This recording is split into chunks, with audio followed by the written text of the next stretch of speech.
नमस्कार, स्वागत है आप सभी का आज के प्रोग्राम में। मैं हूं आपके साथ नेहा सिंह। शेयर्स की बात अपनों के साथ। अगर हम सोमवार की बात करें, सोमवार यानी हफ्ते का पहला कारोबारी दिन, तो देश की इकोनॉमी के लिहाज से कुछ खास खबरें सामने नहीं आई। जहां एक ओर शेयर बाजार में बड़ी गिरावट देखने को मिली, वहीं दूसरी ओर रुपया गिरावट के साथ बंद हुआ। अब जो खबर आज सामने आ रही है वो और भी इकोनॉमी के लिहाज से काफी खराब है। अगर हम उसे कहें तो देश का इंडस्ट्रियल प्रोडक्शन 10 महीने के लोअर लेवल पर पहुंच गया है। तो ऐसे में आज हम बात करने जा रहे हैं कि गिरते बाजार में कहां लगाएं पैसा। जी हाँ, और जैसा कि अब मैं हम इनवाइट करने जा रही हूँ आज के हमारे गेस्ट। आप लोग हमारी सारी पोस्ट से ऑलरेडी जान चुके होंगे और आप अपनी स्क्रीन पर आप देख सकते हैं। फाउंडर पीएचडी कैपिटल के प्रदीप हलदर जी हमें ज्वाइन कर चुके हैं। प्रदीप जी, स्वागत है आपका आज के प्रोग्राम में। गुड इवनिंग मैम, आपको एंड सारे व्यूअर्स को। प्रदीप जी, मैं अपने व्यूअर्स से कह रही थी कि आज हम डिस्कस करने जा रहे हैं कि गिरते बाजार में कहां लगाएं पैसा। ऐसा कुछ है? देखिए, ऑब्वियसली है। देखिए, जिस तरीके से आज मार्केट खराब हुआ है, हमने लास्ट दिन भी बात किया था, आपको याद है, मैं कार के अंदर था उस टाइम पे भी मैं ज्यादा कुछ पॉजिटिव नहीं बोला, क्योंकि मैं ऑलवेज साइकोलॉजी पे फोकस करता हूँ। एंड जिस तरीके से आज बैंक निफ्टी का क्लोजिंग हुआ है 56,084 के आसपास, मुझे लगता है कि अगर कल ये 56,000 के ऊपर सस्टेन नहीं किया तो फिर से यहाँ से भी 150 से 2,000 पॉइंट नीचे आने का पॉसिबिलिटीज है। और स्पेशली निफ्टी जो है, मेन जो निफ्टी का लेवल है, और 24,450 से लेके 24,500, ये जो रेंज है ना, मेनली 24,450, अगर इसके नीचे क्लोजिंग होता है सो निफ्टी भी और खराब होने वाला है। अब द कंसर्न इज, देखिए जिस तरीके से टैरिफ का ये सब कुछ चल रहा था, अभी भी कुछ कंफर्मेशन नहीं आया, और मुझे लगता है कि आईटी भी बहुत नीचे आ रहा है। और अभी तो मार्केट में मैं ज़्यादा कुछ पॉजिटिव नहीं देख रहा हूँ। और क्योंकि एज पर हमें चार्ट के साथ, डेटा के साथ ही बात करना है। और अभी बहुत सारे लोगों का ऐसा हो सकता है मैम कि स्टॉप लॉस डेली हिट होंगे, हिट हो अगर गए। किसी का बाइंग आज से 1 हफ्ता 2 हफ्ता पहले। So you have to very clear about that one thing, अगर आप इन्वेस्टर्स हो, बने रहिए, कोई प्रॉब्लम नहीं है। As a medium term long term के व्यू से, अगर आप ट्रेडर हो और छोटा मोटा आपका एक लॉस हो रहा है, तो फिर मुझे लगता है कि स्टॉप लॉस लेके आपको एग्जिट भी करना चाहिए। और अगर निफ्टी 24,450 के नीचे कंफर्म गया, तो फिर एक क्लोजिंग अगर होता है तो फिर मुझे लगता है कि कंफर्म सेलिंग स्टार्ट हो जाएगा। इसी के लिए अभी आपका जो मेन क्वेश्चन है कि कौन सा सेक्टर में फोकस किया जाए, मुझे लगता है कि जो डिफेंसिव सेक्टर होता है गिरते मार्केट में, is like pharma, FMCG.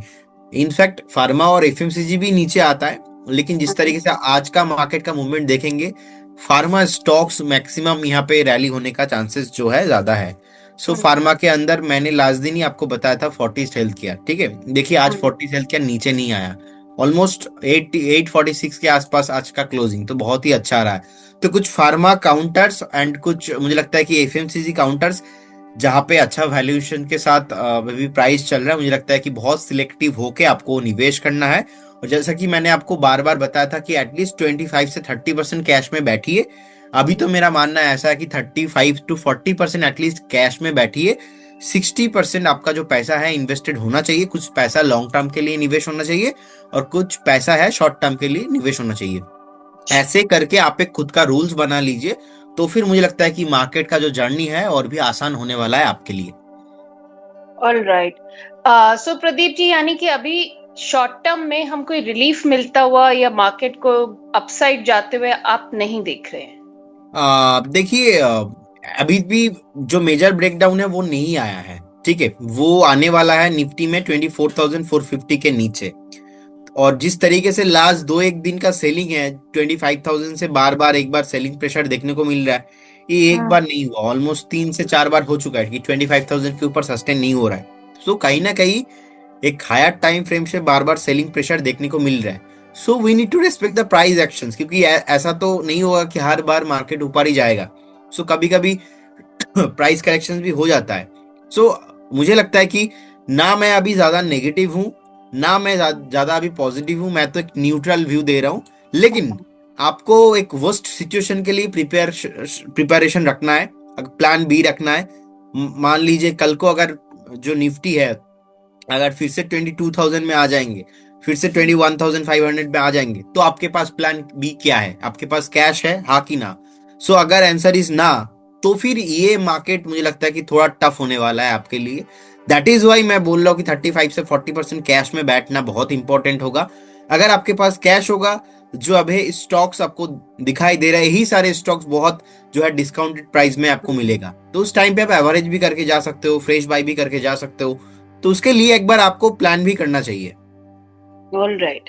Pradeep ji, हमारे व्यूअर्स ऑब्वियसली मार्केट सिचुएशन को लेकर थोड़ा सा परेशान हैं और अपने सवाल पूछ रहे हैं। प्रेम उराड़े जी हैं, आईओसी पर अगले 5 साल के लिए कह रहे हैं लेना रिस्की है या नहीं? कह रहे हैं क्योंकि अडानी अंबानी का पेट्रोल पंप में टाई अप हुआ है। देखिए मेरे पास अभी कोई ऐसा इंफॉर्मेशन नहीं है, मैंने कोई न्यूज़ नहीं देखा कि अदानी अंबानी का कुछ पेट्रोल पंप पे टाई अप हुआ है। आई थिंक ऐसा हो सकता है, लेकिन मैंने नहीं पढ़ा अभी। सो देखिए आईओसी अगर हम देखेंगे कि 2014 से लगातार टॉप बना के आया था 153 के आसपास। उसके बाद हमने देखा फिर से एक बार टॉप बना के आया 196 के आसपास। तो ये जो बिजनेस है ना, आईओसी बीपीसीएल जो है, बेसिकली ये बेसिकली फ्लेक्सिबल है, बट लॉन्ग रन के लिए थोड़ा बहुत जो है ना, ईयर टू ईयर बेसिस पे वॉलेटाइल भी रहता है। ओके। सो जो लॉन्ग टर्म के लिए ना जो वॉलेटाइल रहता है, सो नहीं, मैं अभी कोई ऐसा नहीं देख पा रहा हूँ कि वैसे ये खबर तो मैंने भी नहीं सुनी है, इनको ओके। कहीं से तो मैं अभी रूमर्स भी कंफर्म चलती है कंफर्म मार्केट कर को लिया। लेकर। सो ऐसा कोई भी डील तो नहीं है, नहीं दिख रहा है आज के डेट के हिसाब से। So I don't think so much कि आपको नेक्स्ट 5 साल 10 साल के लिए सोचना चाहिए। अभी तो अच्छा। आप 2-4 साल के लिए ही सोचिए, with A stop loss of 125 में एक स्टॉप लॉस मेंटेन कीजिए, बने रहिए जिनके पास है। करेंट जोन से अवॉइड करने का ही सलाह होगा, क्योंकि नेक्स्ट जो टॉप होगा ना, मतलब प्रीवियस जो टॉप था इसका 180 के आसपास था, तो ये ऐसे 30-40 रुपीस में अपसाइड देखता हूँ, ज्यादा अपसाइड इस काउंटर पे मैं नहीं देखता हूँ। बाकी वो जो है एडवाइजर माहौल में बहुत ज्यादा क्रेज है, लेकिन मुझे ज्यादा इतना भी अट्रैक्टिव लगता नहीं है इसको। All right. ओएनजीसी को के बारे में उदय प्रमाणिक जी पूछना चाह रहे हैं। इनके पास 300 की इनकी परचेज है, 100 इनके पास शेयर्स हैं। कह रहे हैं लॉस बुक करूं, और अगर कोई और स्टॉक आप सजेस्ट कर सकते हैं तो बताइए।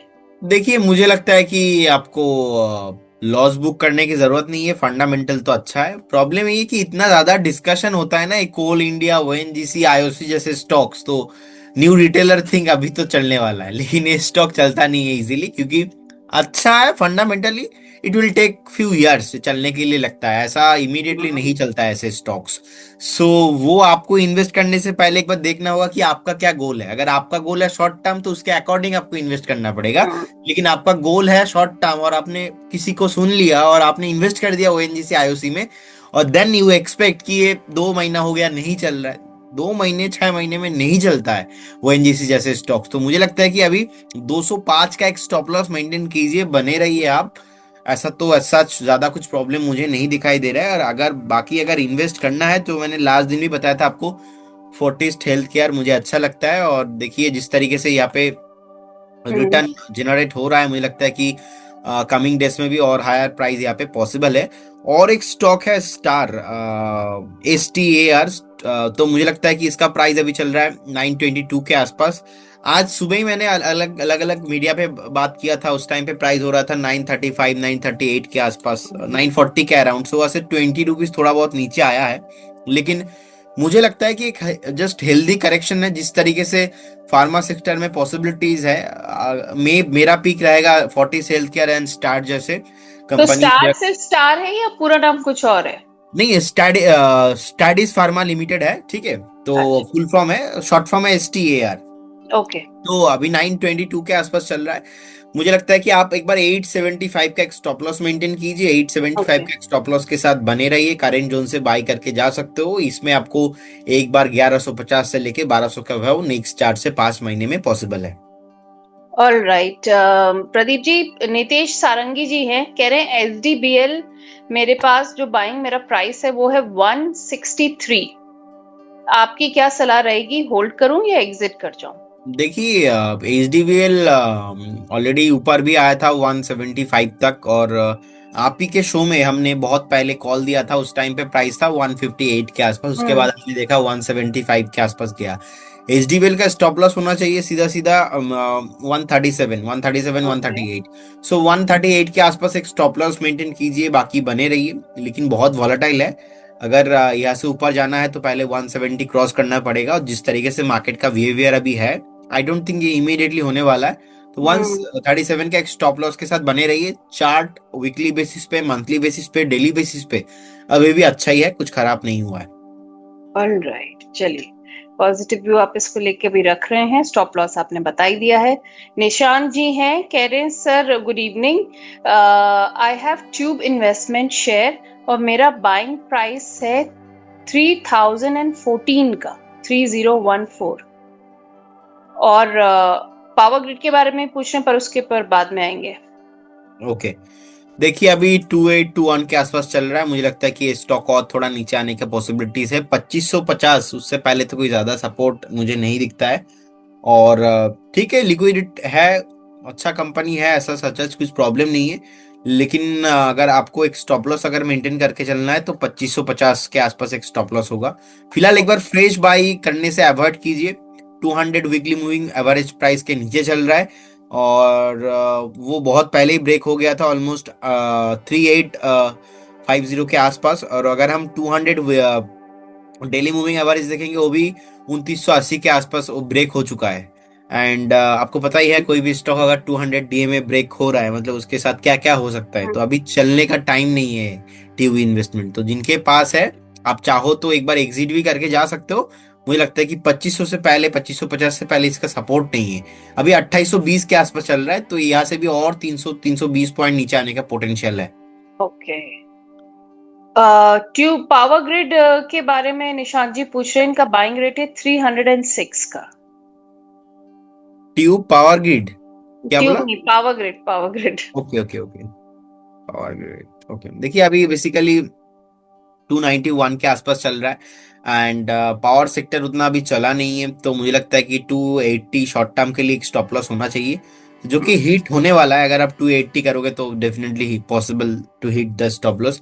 फंडामेंटली इसमें पोटेंशियल है, बट मुझे लगता है कि एक बार आपको थोड़ा लंबा स्टॉप लॉस मेंटेन करना चाहिए 260 के आसपास। तो अगर आप ट्रेडर हो, 280 स्टॉप लॉस, थोड़ा इन्वेस्टमेंट व्यू है, 260 स्टॉप लॉस है, आप बने रहिए।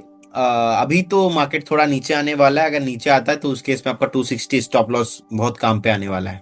ओके, 260 स्टॉप लॉस आप सजेस्ट कर रहे हैं इस पे। आप प्रदीप जी, संगीता जैन जी हैं, उन्होंने लिखा है I am a huge fan of mister Haldar. Okay, thank you. कह रही गुड इवनिंग सर, और मैम मैं एलटी फूड्स के शेयर्स के बारे में पूछना चाह रही हूँ। मेरा बाइंग प्राइस है 503 का, प्लीज सजेस्ट कीजिए कि मैं क्या करूं। एलटी फूड्स, ओके। हम्म। देखिए अभी 480 के आसपास चल रहा है, एक स्टॉप लॉस 418 पे होना चाहिए। तो हम्म। 418 पे एक स्टॉप लॉस मेंटेन कीजिए और बने रहिए। चार्ट में पॉजिटिविटी है, ब्रेकआउट के बाद कंसल्टेशन नहीं हुआ, अभी कंसल्टेशन पे चल रहा है। 625 करोड़ का पैट है, और ऑलमोस्ट 16,675 करोड़ के आसपास मार्केट कैप भी है। तो जिनके पास है बने रहिए, कोई प्रॉब्लम नहीं है। ऑलराइट, जिनके पास है बने रह सकते हैं इसमें, हल्दर जी के हिसाब से। हिमांशु दुरेजा जी हैं, कह रहे हैं सर क्या गेल में इन्वेस्ट कर सकते हैं इस वक्त लॉन्ग टर्म के लिए। देखिए गेल अच्छा कंपनी है फंडामेंटली, बट वही अपना बीपीसीएल, गेल, आईओसी, ओएनजीसी ऐसे स्टॉक्स में निवेश करेंगे तो 10-10 साल, 15-15 साल का व्यू रखिए। अच्छा। मैं कनेक्ट नहीं कर पाता हूँ ऐसे स्टॉक्स में, क्योंकि मुझे इतना, मेरा तो पेशेंस नहीं है। और पेशेंस है तो मतलब अच्छे कोई स्टॉक जहाँ पे ट्रेंड बढ़िया हो, ऐसा कोई स्टॉक्स में। अब गेल का चार्ट देखेंगे आप, ऑलरेडी रिटर्न दिया है 2020 के बाद, लेकिन उससे पहले बहुत वोलेटाइल रहा है। 2006 से लेके 2018 का सफर रहा है, इतना इजी नहीं था, बहुत ऊपर भी जाता है, नीचे भी आता है। तो अभी का हम्म। तो इसका मोर जो है 180 के आसपास है। मुझे लगता है कि ये स्टॉक फिर से 160, 175, 155 के आसपास कमिंग सून है। तो एक बार वेट करके जाना अच्छा होगा। और एक सपोर्ट है, ऑलमोस्ट सपोर्ट है 150 के आसपास। तो यहाँ से भी 30 पॉइंट नीचे, जब निफ्टी था 21,800 के आसपास, उस टाइम का जो डिप था 150 के आसपास था। तो मुझे लगता है कि अगर आपको गेल जैसे स्टॉक लेना है, उसी जोन के आसपास लेना है, 155 160 के आसपास हाईएस्ट पैनिक जोन पे लेना है, तो फिर जाके आपका अच्छा बाइंग प्राइस मिलेगा। तब जाके गेल जैसे स्टॉक अगर आप रखते हो तो अच्छा है। बाकी अभी भी गेल करंट जोन से बाई करने का आप सलाह नहीं रहेगा। ऑल राइट, अभी भी करंट जोन से बाय करने की आपकी सलाह नहीं है।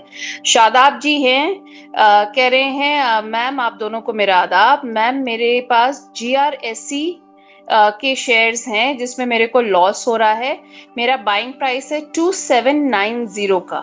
प्लीज सजेस्ट कीजिए क्या करना चाहिए। देखिए, मुझे लगता है कि बने रहिए, कोई प्रॉब्लम नहीं है। डिफेंस में एक सेलिंग प्रेशर आ रहा है, और अभी भी बेस नहीं बना है, तो थोड़ा और नीचे आने का पोटेंशियल अच्छा। इसमें है। अब जब डिफेंस गिरता भी है बहुत नीचे आता है, मतलब हम्म। आपका बाइंग प्राइस ज्यादा ऊपर नहीं है, 2700 के आसपास है, तो फिर ठीक है। हम्म। 2500 के आसपास चल रहा है, और थोड़ा नीचे आने का पोटेंशियल इसमें है, बट अब बने रहिए। ओके। हिमांशु दुरेजा जी हैं, कह रहे हैं सर मुझे सजेस्ट कीजिए कि TCS, इन्फोसिस या SBI ये करंट लेवल पर सही है इस समय, और लॉन्ग टर्म व्यू है मेरा 10 साल का। देखिए, मुझे लगता है कि TCS बहुत सही है, क्योंकि अच्छा। TCS आप देखेंगे आज तो बहुत सारे एम्प्लॉय को जो है फायर भी किया है, और रिजल्ट भी खराब आया है। फायर भी किया है, और उन्होंने बेसिकली इतने 1000 के जो जॉब्स हैं वो कम ही कर दिए ओवरऑल।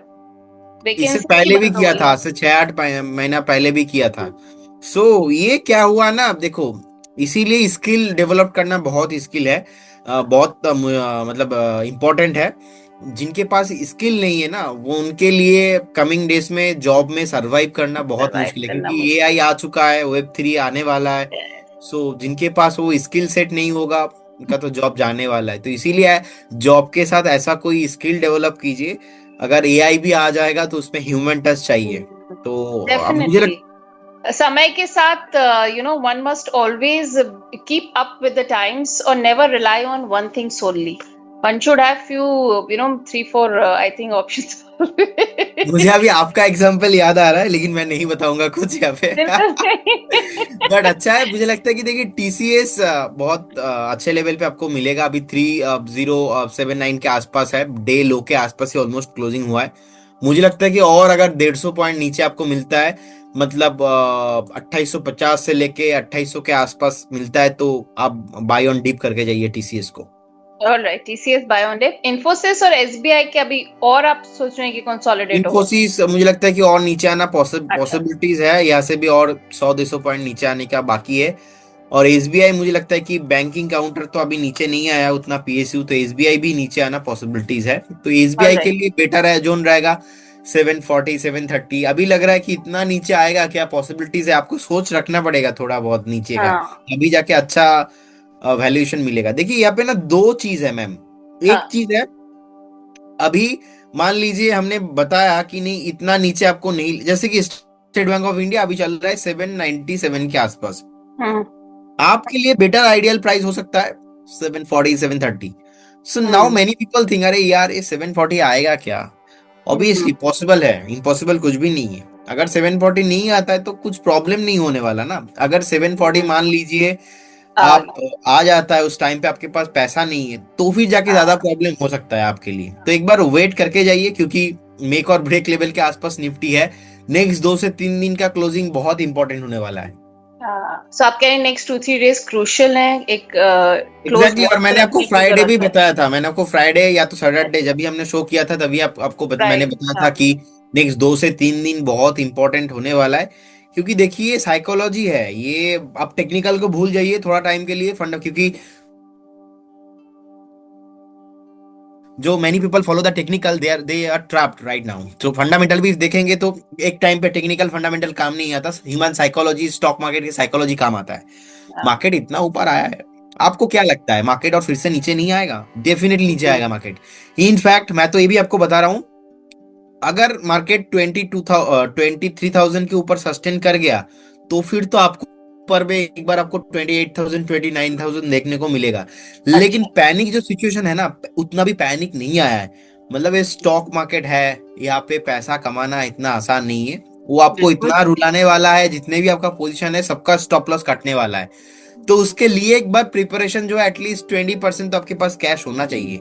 ये आपको कोई आके इतना फ्रैंकली नहीं बताएगा जितना मेरा हम्म। जो अनुभव है मार्केट के साथ। सो मुझे लगता है कि आपका एक बार जो है एकदम वर्स्ट सिचुएशन के लिए थोड़ा बहुत प्रिपरेशन रखना चाहिए आपको। चलिए, ये बहुत ही इम्पोर्टेंट टिप आपने दी है, और एक तरीके से आपने लोगों को थोड़ा केयरफुल होने के लिए भी कहा है आगे के लिए। ग्रीष्मा पालीवाल जी हैं, कह रही हैं मैम प्लीज सर से पूछिए कि फ्रेश बाइंग, खैर गेल की पूछिए, गेल रहने दीजिए, गेल के लिए ग्रीष्मा जी ऑलरेडी बता चुके हैं। प्रदीप सर नैल्को में पूछ रही हैं इसके साथ। देखिए नैल्को में भी मुझे नहीं लगता कि स्टील एल्युमिनियम में अभी ज्यादा कोई यहाँ पे पॉसिबिलिटीज है, क्योंकि ओके। बहुत सारे जियो पॉलिटिकल टेंशन भी यहाँ पे है। सो 187 के आसपास है, एक चार्ट में फ्रेश ब्रेकडाउन आया है। मुझे लगता है कि नेक्स्ट वीक ये स्टॉक आपको 175 से 170 के आसपास देखने को मिल सकता है। तो यहाँ पर भी फ्रेश बाय आपको नहीं करना है। राइट, अभी थोड़ा और वेट कर सकते हैं। मनोज तोमर जी कह रहे हैं सर प्लीज एडवाइस कर दीजिए नैम इंडिया पर, NAM।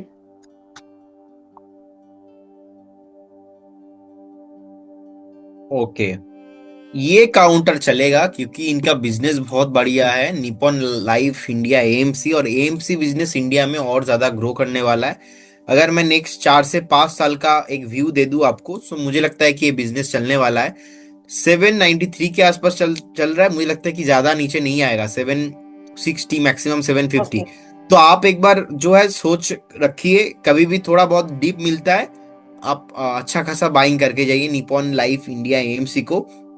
और आप इंडिया में ऑलमोस्ट 45-46 AMC है, उसमें से एक Nippon India AMC one of the big AMC in India. अब देखेंगे मार्केट कैप ही है 50,000 करोड़ के आसपास, 1200-1300 करोड़ के ऊपर तो पैट ही पोस्ट किया है। लास्ट 3 साल का सेल्स है 18% CAGR के साथ ग्रोथ हो रहा है। कोई ज्यादा लोन नहीं है, डेट टू इक्विटी रेशियो 0.2 है, प्रोमोटर भी होल्डिंग है ऑलमोस्ट 72.2% के आसपास। तो EPS, अर्निंग पर शेयर जो है ऑलमोस्ट वो है बेसिकली 26 के आसपास, जो कि बहुत ही अच्छा मैं मानता हूँ। एंड टेक्निकली भी वीकली चार्ट में ब्रेकआउट है, और वीकली चार्ट में ब्रेकआउट होने के बाद ऑलमोस्ट 950 आसपास टॉप लगा के अभी 793 के आसपास चल रहे, तो एक अच्छा काउंटर है। आपको तो ऐसा मिनिमम आपके पोर्टफोलियो में थोड़ा बहुत क्वांटिटी होना चाहिए। चलिए, दैट्स गुड। ग्रीष्मा जी, अब आपको जवाब मिल गया होगा। रानू चौधरी हैं, कह रहे हैं ACC में एवरेज अभी कहाँ करा जाए, किस प्राइस पर? देखिए ACC बेसिकली अभी 1825 के आसपास चल रहा है। मुझे लगता है कि एक बार 1650 से लेके 1660 के आसपास अगर मिले तो आप एवरेज करने का सलाह रहेगा। जिस तरीके से नीचे आ रहा है, आई थिंक ये 1660 1650 कमिंग सून है। तो मनोज जी कह रहे हैं एडल वाइस पर सर प्लीज सलाह दे दीजिए, 109 की मेरी बाइंग है। एडलवाइज फिनेंशियल सर्विस अभी हम्म। 100 के आसपास चल रहा है। मुझे लगता है कि आप एक बार 98 का स्टॉप लॉस मेंटेन कीजिए। 98 का एक स्टॉप लॉस मेंटेन कीजिए, वेट कीजिए, अगर 98 ब्रेक होता है तो आपको एग्जिट ही करना चाहिए। और जिस तरीके से अगर हम वीकली चार्ट में भी देखेंगे एक बार, मंथली चार्ट पे भी देखेंगे, मंथली चार्ट पे एक छोटा सा टॉप बना के नीचे आया है, अभी भी जो है नीचे आने का पोटेंशियल बहुत है। 60-70 भी आने का पोटेंशियल इसमें है। तो ऐसा कोई अच्छा कंपनी, लिक्विडिटी है ऐसा नहीं है, चार्ट पैटर्न उतना ज्यादा स्ट्रांग नहीं है। फिलहाल देखिए अभी मैं निपॉन AMC का बात कर कह रहा था, लेकिन वहां पे मैंने इतना पॉइंट ऐड किया, चार्ट में भी अच्छा है, क्योंकि बहुत ही बढ़िया था, लिक्विडिटी भी का भी प्रॉब्लम नहीं था। 50,000 करोड़ के आसपास तो मार्केट कैप था, और एडिलवाइस का ओनली फॉर 9,800 करोड़ के आसपास मार्केट कैप है, और ओनली फॉर 500 करोड़ के आसपास पैट है। सो एक चीज देखिए, कंपेयर करके अगर हम देखेंगे तो बहुत ही ये लिक्विडिट कंपनी नहीं है। एक बार आप वेट करके जाइए, करेंट जोन से कुछ नहीं करना, 98 का एक स्टॉप लॉस मेंटेन करना है। राइट, 98 का स्टॉप लॉस मेंटेन करना है। हमजा जी हैं, कह रहे KCP मैंने लिया था सर 226 के रेट पर, अब बुरी तरीके से क्रैश हो चुका है, तो मुझे बताइए इस स्टॉक का आगे फ्यूचर क्या है? मैं होल्ड करूं, एवरेज करूं, या एग्जिट करूं? काफी कितना परेशान है। प्राइस में लिया था? 226। मैं 226 में लिया था, 205 चल रहा है। तो कैसे बुरे तरीके से क्रैश हुआ, ओनली फॉर 20 रुपीज ही तो नीचे आया है। क्या वैसे परेशान है थोड़ा, ओके, कहने में सो फंसा हुआ फील कर हाँ, रहा हूँ। मुझे लगता है कि आपने क्वांटिटी ज्यादा ले लिया है, तो ये है इशू, 1000 इसीलिए। क्वांटिटी लिया है इन्होंने वैसे। हाँ, सो क्वांटिटी ज्यादा ले लेंगे तो उसमें तो दिक्कत है, तो आप एक स्टॉप लॉस मेंटेन कीजिए। स्टॉप लॉस रहेगा आपके लिए 192 का। ओके। 192 मैक्सिमम आपको देखना है, अगर उसके नीचे आता है तो एक जो मेजर सपोर्ट है ब्रेक डाउन हो जाएगा। तो 192 के ऊपर है तो बने रहिए, अभी फ्रेश एवरेज नहीं करना है इस काउंटर पे। ऑल राइट, फ्रेश एवरेज नहीं करना, 192 का स्टॉप लॉस लगा सकते हैं। यहाँ प्रदीप जी मैं 1 मिनट लेना चाहूंगी अपने व्यूअर्स को बताने के लिए। ये जो मैं अब इंफॉर्मेशन देने जा रही हूँ ये हमारे डायमंड और सपोर्ट लेवल के व्यूअर्स के लिए है। आपके लिए एक खुशखबरी है कि हम आपके लिए लेकर आने वाले हैं एक स्पेशल शो। जी हाँ, हमारे डायमंड और सपोर्ट लेवल के मेंबर्स के लिए आने वाला है एक स्पेशल शो, जल्द मतलब बहुत जल्द। और वहां पर भी आपको मिलेंगे हमारे मार्केट एक्सपर्ट जो कि देंगे अपनी राय। तो आप वेट कीजिए उस शो का, क्योंकि आपके चहेते मार्केट एक्सपर्ट आपको वहां पर देंगे अपनी राय। और आप लोग जैसे डायमंड मेंबर्स और सपोर्ट मेंबर्स के पास हमारा नंबर रहता है, आप वहां से अपने हमें कनेक्ट करके अपनी डिटेल्स हमें दे सकते हैं। और बहुत जल्द आपको उस पर मिलेगी पूरी टेक्निकल एनालिसिस चार्ट के साथ, अपनी पूरी बास्केट जो आप हमारे साथ शेयर करते हैं स्टॉक्स की, उस पर पूरी आपको राय मिलेगी। तो स्टे ट्यून्ड और आप नजर रखिए हमारे पूरे पोस्ट पर कि कब आने वाला है special show. Pradeep ji, viewers हमारे जुड़े हुए हैं, वो आपसे लगातार सवाल पूछ रहे हैं। और एक सवाल जो बार बार हमारे व्यूअर्स की तरफ से आ रहा है कि प्रदीप जी इस जो गिरावट के दौर में है कि ऐसे कोई छोटे शेयर्स हैं जिन जो आपको लगता है कि रिकवरी के बाद अच्छा काम करेंगे, धमाल मचा सकते हैं। देखिए, मुझे लगता है कि जियो फिनेंशियल सर्विस अभी 307 के आसपास चल रहा है। एंड मैंने बहुत बार बताया कि 330 पे नहीं लेना, 320 20 में नहीं लेना, 310 पे भी आपको नहीं लेना है। 275 टू 80 अगर नीचे आता है, हो सकता है कि एक महीना लग जाएगा आपको, लेकिन उस टाइम पे अगर आप बाय करते हो तो मुझे लगता है कि एक अच्छा काउंटर है, लॉन्ग रन में चलने वाला है, मल्टीबैगर होने वाला है। और जिस तरीके से जियो के साथ ब्लैक रॉक का न्यूज वगैरह है, अब देखेंगे न्यूज हाँ को लेके अभी बात नहीं करेंगे लोग, क्योंकि जी। मार्केट जब नीचे आता है ना, बात नहीं करते लोग। अगर ये हाँ प्राइस ऐसे ऊपर चले जाते तो बहुत सारे लोग, अरे वही न्यूज के कारण। सो ऑलरेडी ये प्राइस के साथ हाँ डिस्काउंटेड है, साइकोलॉजिकली प्रॉब्लम है लोगों का भी एंड एंटायर मीडिया माहौल में। क्योंकि ये क्या है ना, डेली डेली डिस्कशन लोगों को समझ में नहीं आता। और एक लेवल अगर हम, मैं तो मतलब पूरा ट्रांसपेरेंट हूँ, आई डोंट केयर एनीबॉडी कौन क्या सोच रहा है, मैं तो हमेशा ही से ऐसे खुल्लम खुल्लम बात करता हूँ। सो 307 के आसपास चल रहा है, 280 से लेके 270 कभी भी मिलता है तो आपके लिए एक अच्छा बाइंग जोन रहेगा, अभी नहीं। जियो ऑलराइट। फाइनेंशियल सर्विस तब जाके आपको बाय करना है with A stop loss of 235। उस केस में फिर से आपको 350 एंड उसके ऊपर आपको, मुझे लगता है कि 1 1.5 2 साल के लिए अगर आप रखते हो तो ये 600 के ऊपर भी जाने वाला है। अच्छा, फंडामेंटली दम है, लॉन्ग टर्म व्यू रखना चाहिए ऐसे काउंटर्स में। Alright. So long term view के साथ जियो आपके हिसाब से एक ऐसा स्टॉक है जो आने वाले टाइम में धमाल मचा सकता है, एज पर प्रदीप हल्दर जी। प्रदीप जी, आज आप हमारे शो में आए, आपने अपना टाइम निकाला, इसके लिए थैंक यू सो मच। और आपने हमारी टेक्निकल ग्लिच भी संभाल ली, इसके लिए भी thank you so much. Thank you ma'am, हो जाता है क्योंकि कभी कभी मेरा भी हो जाता है, तो आई कैन अंडरस्टैंड। बहुत बहुत धन्यवाद आपको। एंड जो भी स्टॉक्स में मैंने बात किया, कोई भी स्टॉक्स में हमारा कोई पर्सनल पोजीशन नहीं है। Investment in securities market subject to market risk. अगर कोई भी स्टॉक्स पे आप निवेश कर रहे हो, काइंडली आपका जो पर्सनल फाइनेंशियल एडवाइजर है उनसे सलाह लेके कीजिए। बहुत सारे स्टॉक्स हमारे प्रोडक्ट मॉडल पोर्टफोलियो एंड हो सकता है जो हमारे पेड मेंबर्स क्लाइंट उनके पोर्टफोलियो में हो सकता है, हमारे पास नहीं है। No conflict of interest from our side. Stock market पे कुछ भी 100% गारंटी नहीं है, पास्ट परफॉर्मेंस फ्यूचर में रिफ्लेक्शन नहीं होता। सोच कर समझ कर उसके बाद सेल्फ स्टडी करने के बाद ही इन्वेस्टमेंट कीजिए। बहुत बहुत धन्यवाद मैम आपको, थैंक यू सो मच। आप लोग के रिमाइंडर के लिए प्रदीप जी हर सोमवार हमारे साथ ज्वाइन करते हैं शो में। और आपको ये भी बता दूं, सिर्फ मंडे के शो तक इनकी विजिबिलिटी लिमिटेड नहीं है, अब आने वाला है इस कुछ ही दिनों में हमारा एक पॉडकास्ट भी, जो कि हम एक अच्छा मौका रहा कि प्रदीप जी बाय चांस कोलकाता से चले आए दिल्ली और हम लोग की मुलाकात हो गई। तो हमने कहा कि भाई व्यूअर्स के लिए एक बढ़िया सा पॉडकास्ट शूट किया जाए। और प्रदीप जी स्पेशली मेरे लिए गुड़गांव से आए थे यहाँ पॉडकास्ट शूट बहुत कर रही अच्छा हूँ। लगा। आपने भी जो जो भी क्वेश्चन किया था, आई थिंक व्यूअर्स को बहुत ज्यादा हेल्प मिलने वाला है। और और वैसे उसमें डेफिनेटली आपसे मीटिंग एक करना। आध मैंने आपकी सीक्रेट्स भी निकालनी है वैसे उस पॉडकास्ट में, मुझे याद है। तो अब वो भी व्यूअर्स को पता चलेगी आपकी, क्या कहते हैं ना, कि कैसे आप इतने अच्छे एनालिसिस करते हैं, उसकी एक आध सीक्रेट्स हम जान पाए हैं और हमारे व्यूअर्स भी अब जान पाएंगे। तो you all should watch for it. हाँ, लेकिन थोड़े से दिन का इंतजार आपको रहेगा, वो पॉडकास्ट बहुत जल्द आपके पास आएगा। Thank you Pradeep ji. ठीक है, thank you ma'am, okay, thank you.